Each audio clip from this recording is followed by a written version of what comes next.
Hi friends, ఈరోజు కోడిగుడ్డుతో ఇలా కొత్తగా ట్రై చేయండి. టేస్ట్ చాలా బాగుంటుంది. ఇప్పుడు ఎలా చేయాలో చూద్దాము. ముందుగా ఒక కడాయిలో 2 గ్లాసుల వాటర్ పోసి మీడియం ఫ్లేమ్లో పెట్టాలి. ఇలా గుంతగరిట ఒకటి తీసుకొని నూనె పోసి ఈ కడాయిలో పెట్టాలండి. ఇప్పుడు ఒక కోడిగుడ్డుని తీసుకొని పగలగొట్టి జాగ్రత్తగా ఈ గుంతగరిటలో వేయాలండి.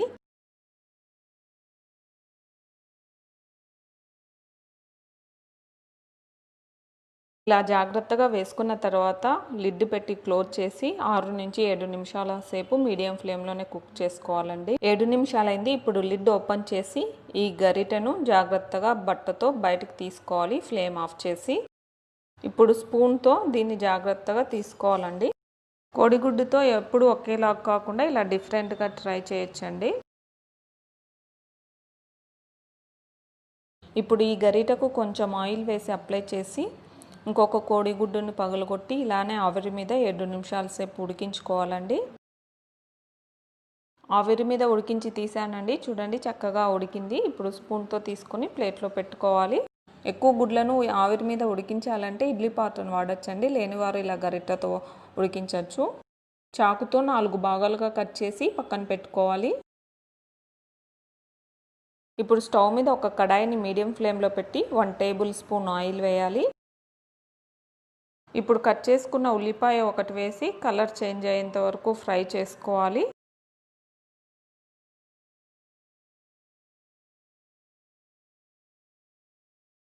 ఇప్పుడు కరివేపాకు వేసి 1/2 నిమిషం పాటు ఫ్రై చేసుకోవాలి.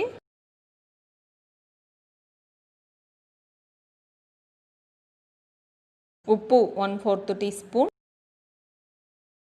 కారప్పొడి 1/4 టీ స్పూన్, ధనియాల పొడి 1/2 టీ స్పూన్, మిరియాల పొడి 1/4 టీ స్పూన్ వేసి అన్నీ కలిసేటట్లు బాగా కలుపుకోవాలి.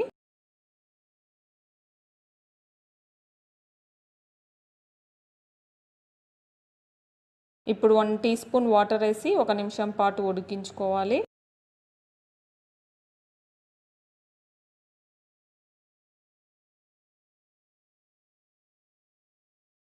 ఇప్పుడు కట్ చేసుకున్న పీసెస్ వేసి 1 నిమిషం పాటు ఫ్రై చేసుకోవాలి.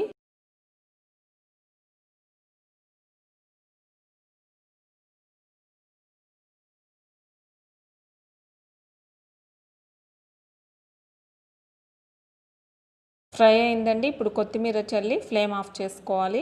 ఇప్పుడు సర్వింగ్ ప్లేట్లోకి తీసుకుందాము.